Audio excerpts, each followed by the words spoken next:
Šodien parādīšu vairākus veidus, kā uztaisīt slīpas grīdas. Kā vienkāršākais no veidiem ir izmantot slope arrow funkciju. Ar tās palīdzību tiek norādīts slīpuma virziens ar būtiņas palīdzību. Slīpumu var definēt divos veidos. Viens ir ar novirzi no sākuma plaknes, vai arī slīpumu norādot grādos.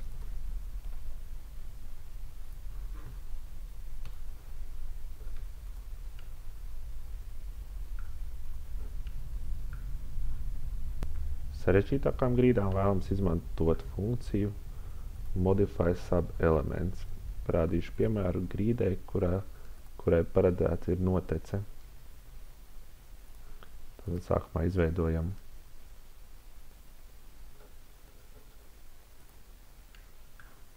grīdu ar caurumu vidū, vai jebkādā no malām. Spiežam Finish. Tad pievienojam griezuma līnijas.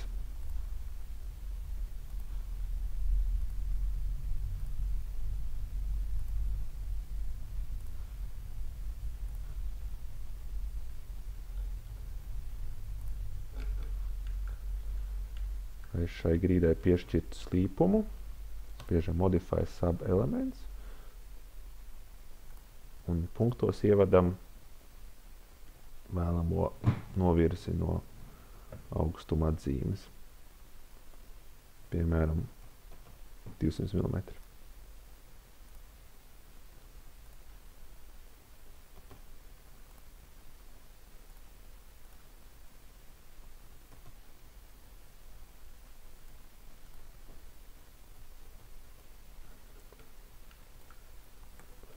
Pabeigt šo funkciju spiežam Escape.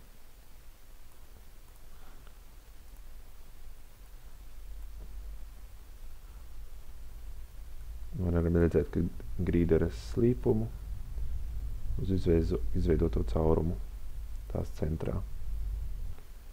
Pēc noklusējuma Revits grīdām gan augšējo, gan apakšējo malu taisa slīpas. Lai apakšējo malu dabūtu horizontālu, nepieciešams uzspiest ir Edit Type, pie Structure uzspiest Edit un atķeksēt Variable.